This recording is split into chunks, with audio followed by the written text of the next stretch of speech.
Week 1 of the 2023 NFL season is in the books. But what are Dame's? What are my top 3 takeaways?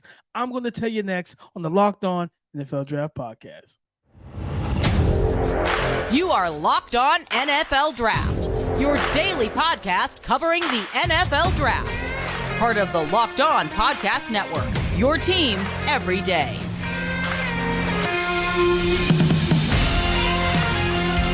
What's up, Locked On family? Let's get locked in.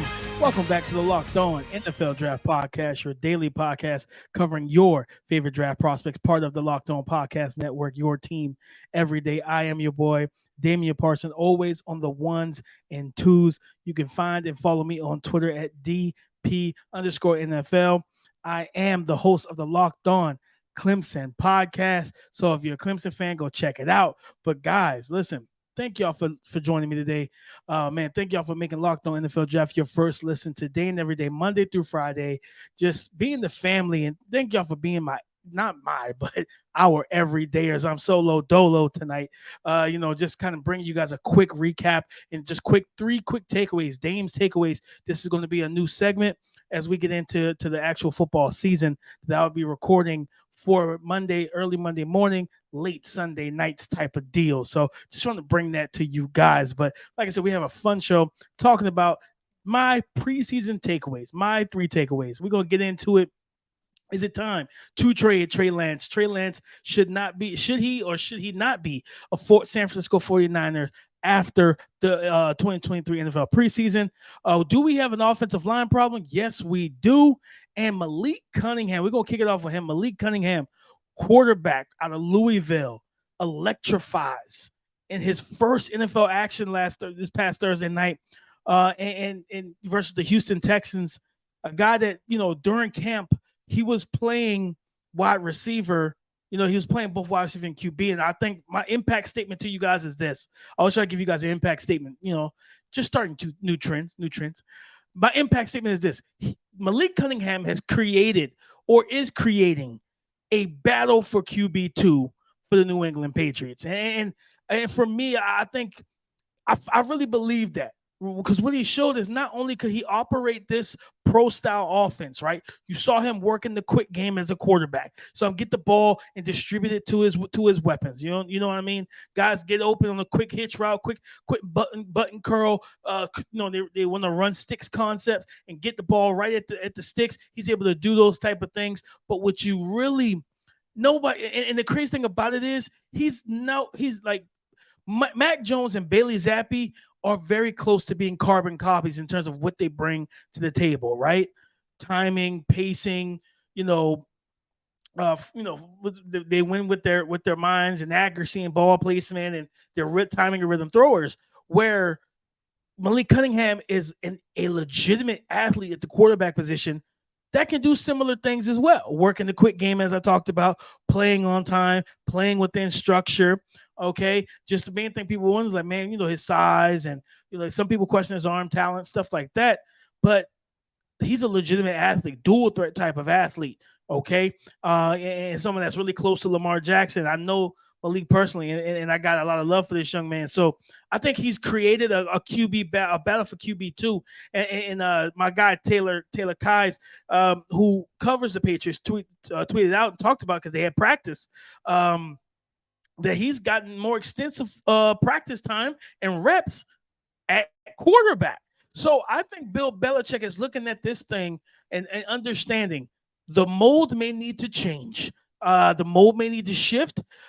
We have to look at things a little differently. Not saying that Malik Cunningham is coming for Mac Jones's job, but what I will say is this. If he continues to showcase the ability that I have seen on tape, that I talked to him personally about his game, and I hope he remembers what I told him last summer when we talked, when we spoke. But at Quincy Avery's camp, and I spent time with him, kicked it with him in Mobile at the Senior Bowl as well. This is a young man that takes the game very seriously. He's a hard worker. So if he continues to showcase the ability to play within the offense as a quarterback first, right? Play from the neck up first. Play with your arm first. Play with timing and rhythm and accuracy first. And then when they clamp down on your receivers and your passing concepts and they forget that you're mobile, then you gash them for 50. And that's what he can do for an offense and do to a defense. So all I'm saying is this, guys, just hear me out. He's going to, if he continues this, he's going to create that controversy at QB2. And to say we get midway to the season, he's leapfrogged Bailey Zappe on the quarterback depth chart. Dare I say, I'm just going to say this. Dare I say I don't know, Mac Jones doesn't play well, right? He's having a rough time. And Belichick's like, we need a spark. Mac, you're benched. Maybe it's for a game, for the rest of that game. He just, Bill doesn't want to lose. So maybe what if Bill pulls the trigger and say, you know what, Mac, we're going to go ahead and sit you down the rest of this game. This second half, I'm letting Malik come in at quarterback. And then Malik makes the plays from the pocket and with his legs, right? Because there was a throw versus Houston Thursday night where he's in the pocket. He senses pressure. He bails, but he keeps his eyes down the field. And as he keeps his eyes down the field, he uncorks one, lets it go through the air, and it's a dime right on the money over the underneath defender in the end zone. Hits his receivers dead in the hands, drop. Then, you know what I mean? It's those type of things, man. Because if that pass is caught, that's on NFL Network, highlight. That's on ESPN's highlights. That is on the highlight reel. This young man can play quarterback. Yes, he's athletic enough that you can try him at that wide receiver, which they've done. But I believe that this is a chance that we have a QB2 battle down in New England. Up because I'm in the South. So up in New England with the New England Patriots and Bill Belichick. I'm just saying, don't shoot the messenger. That's just my thoughts. It's my takeaway that he looks good. He electrified. He was exciting, but he played within structure. He played with timing and rhythm. He played with good accuracy when he made his throws, right? And again, if you lose contain, but you clamp the receivers, he can hurt you with his legs. And he's elusive in open field, so he can make cuts and different things of that nature. That's all I'm saying, guys. I'm not saying that he's going to be QB1. I'm just saying that QB2, I think, could be up for debate and up in a battle. And what if he continues to play better, and gets better the next 2 weeks in preseason, makes the roster? What if he played better in the preseason than Bailey Zappe, right? I'm just saying anything is possible, right? Quoting a famous Boston Celtic, Kevin Garnett, man. Anything is possible. I'm just telling you right now, anything is possible. And I'm just saying that Malik Cunningham may be creating a battle for the second quarterback, QB2, behind Mac Jones. And I said, if that happens, Mac Jones, look over that shoulder, brother. Look over that shoulder. But guys, that's some good news here, right? Young man playing well, balling out, all that good stuff. But then we got a little bit of bad news. We have a problem in the league right now. It was discussed this past draft cycle, right? And how teams are going to kind of view the offensive line group that we had in the 2023 NFL draft. But we have a clear offensive line problem in the NFL that has literally trickled down from 2022 and is heading into 2023. And teams need to figure out what to do about this problem. We're going to talk about it next on the Locked On NFL Draft Podcast. August is here, and you know what that means. It's the official start of fantasy football drafting month, family. Get championship ready for your home league by trying out Best Ball on Underdog Fantasy. All you have to do is one live snake draft with no waivers and no trades. And Underdog sets your best lineup every single week. So if you're like me and you don't want to check it every week, you just want to set it and forget it, then you got to try it out with Underdog's Best Ball Mania Tournament. This is the largest fantasy football contest of all time, and it's back and bigger than ever with $15 million of total prizes up for grabs, including an outrageous $3 million going to the winner. Last year, the winner drafted their team in July. So why are you sitting here talking to me? Go visit underdogfantasy.com or find them in the App Store and sign up with the promo code Locked On to get your first deposit doubled up to $100. That's Underdog Fantasy, promo code Locked On.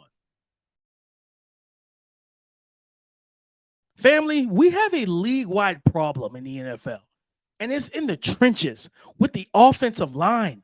And this was something that I heard a lot about from people in the league and people connected to the league, you know, this past draft cycle, that the NFL was viewing the 2023 offensive line prospects like a little better, or kind of more, I would say. More gracious and more positive light, because they really didn't have a choice, because they were like, well, there's some guys who may be graded as a third rounder, but they're probably going to be selected as a second. And some guys are graded as a fifth, but they're probably going to be selected in the fourth, because teams fear waiting and getting the basically the lesser, talented offensive line prospects by just trying to wait it out like they would typically do on most years. And when you look at it, man, there's a problem right now, guys. CJ Stroud, what in the world was that, Houston? Houston, we have a problem. Okay, we know that Titus Howard is going to be out with a broken hand. Okay, you can't deal with, you got a rookie center. You cannot deal with any other starters going down, because what we saw versus that New England Patriots defensive line was atrocious. Those guys were getting whooped out there, man. But not only that, the Carolina Panthers, you have a 5'10", 185-pound quarterback. I don't care what he weighed at the combine. That's not what he plays at. So Bryce Young is a smaller body quarterback. I've seen him in person, right? He's not big. He's not a big guy. And your offensive line were like, if there was a leakage, the Jets turned it into a hole, right? If there was like a crack in the ceiling, right? The Jets came through like a tree, and now all the rainwater came in, and Bryce Young got drenched, because the simple fact of the matter is they couldn't block that talented defensive line, and those were the backups. That was a second string. Like that was the second string. So then you look at guys oh my God, the San Francisco 49ers second string offensive line got dominated. And I know some people say, well, Trey Lance held onto the ball. Bro, they were hard play action, 3-step drops, 3-4-step drop after the play action. And before he can get his foot in the ground, the back foot, the plant, to come off the play action, he's got two people in the backfield.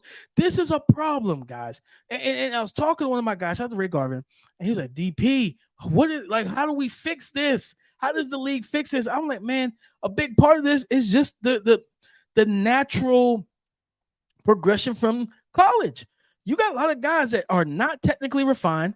They do not see exotic blitzes. Like, don't get me wrong, Brent Venables, former defensive coordinator at Clemson and the new head coach over at OU, he's an absolute maniac. Yes, he is. I will not. This man is a defensive savant, and he will heat up your quarterback with pressure, and more pressure.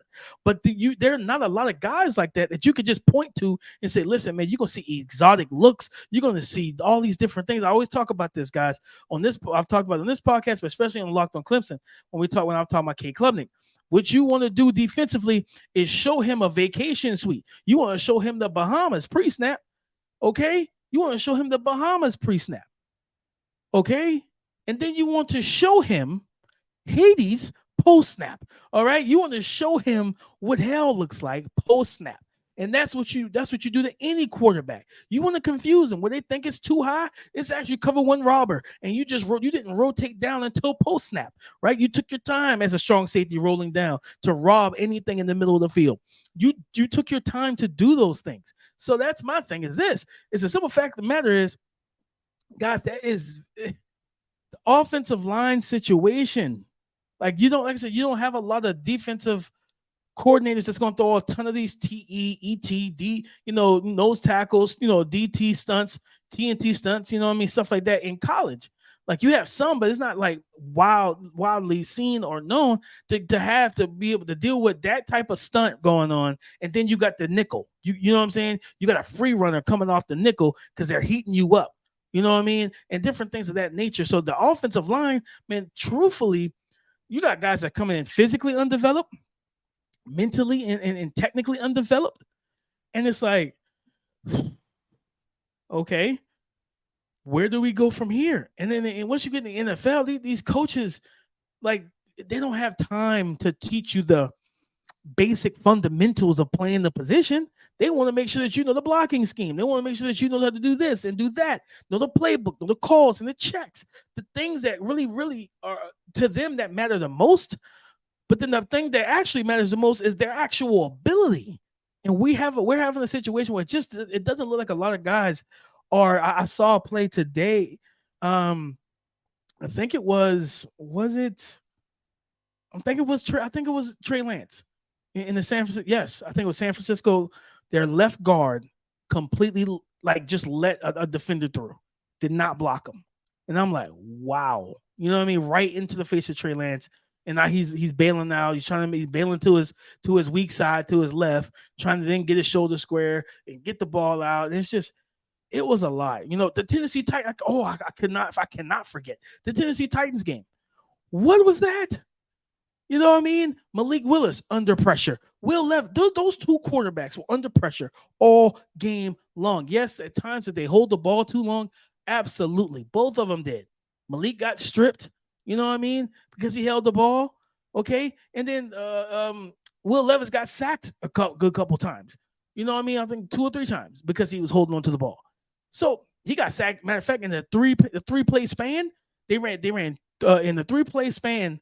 And on one drive, they ran 2 passes, 1 run. Both passing plays resulted in the sack. The run is the only thing that gave him positive yards. So the point is, offensive line play has to improve because, man, I do not like seeing quarterbacks or anybody, you know what I mean, especially, in the backfield, just get lit up because I didn't know the blocking concept. I didn't know how to handle this twist and stunt. I didn't communicate with my center. Whatever the problem is. Like I said, there's a lot of problems here. There's a lot, but the things that can be fixed are, things that can be coachable, in terms of knowing the blocking scheme, communicating pre-snap, so forth and so on. Like, hey, if he goes left, I got right. You know what I mean? Things of that nature. Don't both of you take the surge guy on the twist on those twists and stunt and let the looper come around free, right? That's what happened to Bryce Young. He got it. Jermaine Johnson leveled him, right? And not only that, I think Bryce Huff got him like that. The point is, man, is that we have an offensive line problem, and we got to figure it out, guys. We got to figure it out. But you know what needs to be figured out? Trey Lance's situation and where he's going to play for 2023, because I don't believe it should be San Francisco. I think, truthfully, guys, it's time. The time is now to trade Trey Lance. So we're going to talk about that next on the Locked On NFL Draft Podcast.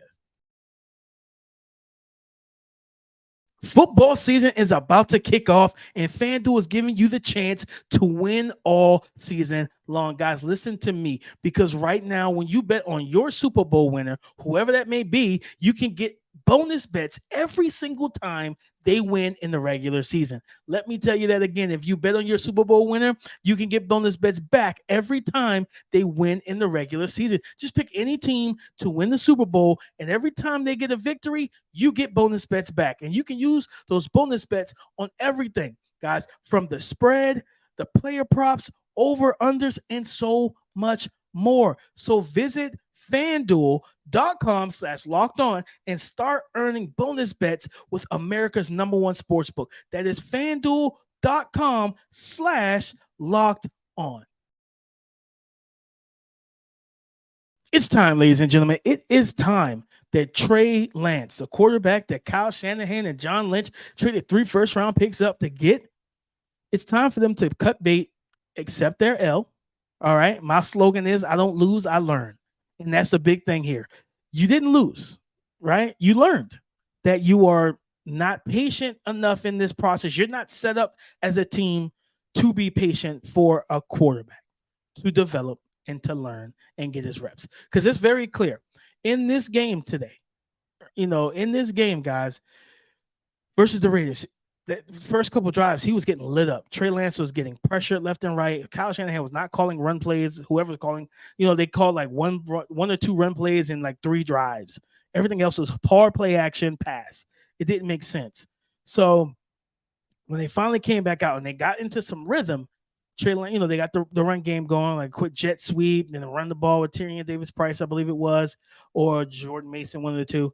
And then they, bootleg, quick into the flats, then drop off, drop back, and he start getting the ball out and getting downfield. And you start seeing it, right? Where now he's comfortable. Like at the end of the day, it's like basketball. And I promise you, everything correlates. Basketball, when a guy is struggling to shoot the mid-range or the three, what does he need to do? Either one or two things. He needs to get easy. It's just easy points. One or two things. Get fouled and shoot the free throws. Those are typically easy buckets that you get to see the ball go in the hoop, or get to the cup and lay it up. Either way, you see the ball go into the hoop and your confidence is boosted. So when you talk about getting your quarterback easy completions to build up his confidence, so when he drops back and that back foot hits, he's not second guessing. He's not guessing and second questioning himself. That's what they should have done. But that's not what happened early. They finally got it going, and you saw it. But at the end of the day, the only thing I took from all that is that Trey Lance just needs a place where he can get reps. And it's not going to be San Fran. It's Brock Purdy is the quarterback there. Sam Darnold's going to be QB2. Go ahead and let's just end it there. Trade this young man. Let him get his reps in the preseason. Let him get those reps. Let him showcase to a team that may not be in a position to win right now, where they say, you know what? I'm perfectly fine with this. I am perfectly fine with letting this young man get the reps on my team. Because if he gets those reps and he stinks, cool. That means we get to draft Caleb Williams or Drake May. You know what I mean? But if he gets those reps, he starts developing and gives us hope. And the reason that I can use that top pick on another player like Marvin Harrison Jr., Jared Verse, Olu Fashanu, Joe Alt, whatever. It don't really matter. You can trade it back and get a king's ransom so somebody can come up and get Caleb or Drake May. But the point is, I think it's time. It is time, guys, to go ahead and move on. Go ahead and move on from Trey Lance. I think it's time. It makes perfect sense to me. Let Brock Purdy. Brock Purdy he played a lot of football at Iowa State. Do I think Brock Purdy is really good? I don't. Do I think that he's a truck? I do not. I think he's a trailer where he has a really great team around him and they're going to help carry him. He just has to be, a game manager, which some people don't view that as a negative. I'm not saying it's a bad thing, but when it comes on to paying him, okay, you tell me how you gonna handle that. But the point is, like, I don't think he's going to ever be a top tier quarterback. And don't give me the Tom Brady stuff. That's not going to be Brock Purdy. Tom Brady is a unicorn, an alien, extraterrestrial. He's not real. But the point is, for me, it's simple, man. I think Brock Purdy will give them the best chance to win. Brock Purdy would give the San Francisco 49ers the best chance to win right now. In 3-4 years, it's probably, in my opinion, Trey Lance. Because his physical ability can't be taught. The mental part of the game can. And he works. He works hard. He just needs the right situation. And that clearly is not San Fran. They're just not they're not in a place, guys. They are not in a place where they can just be like, you know what? Cool, Trey. Take your time. We got you. No, they don't. Like, they're not in the position for that. And because they're not in a position for that, it's to me, it's no love loss. It's fine. Take what you can get. If you can get a third, fourth round, just take it. You did not lose, okay? You did not lose. You're learning. You're learning what it is. And what it is that you, Kyle Shanahan, you, John Lynch, don't have time with the roster you have. Your window will not be open forever. It probably won't be open but so much longer. You want to capitalize. So that's fair. Go ahead, Brock Purdy, Sam Darnold. Go ahead and try to capitalize Brock Purdy with that. Let him be QB1. Go ahead and try to capitalize with one of those two guys. Of course, Brock Purdy.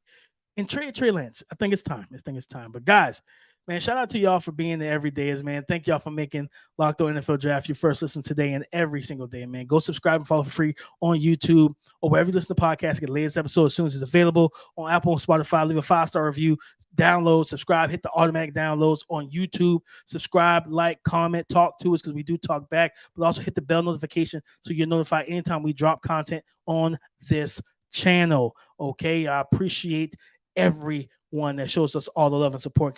Let's continue to boost up this channel and get the subscribers up and up. Okay. In terms of tomorrow, guys, on tomorrow's show, we're gonna get into more of the preseason takeaways. Keith will be back, and we're gonna give you some more, meat and potatoes of it, because there's a lot that went on. It's a lot of good stuff that we want to get into, man, and talk about maybe some of these rookies, maybe Anthony Richardson. We're gonna talk about it. We'll talk about it. But guys, in terms of Twitter, you can follow me there at DP_NFL. Talk to me, because I do talk back. Come and join the conversation again tomorrow on the Locked On Podcast Network. Your team every day.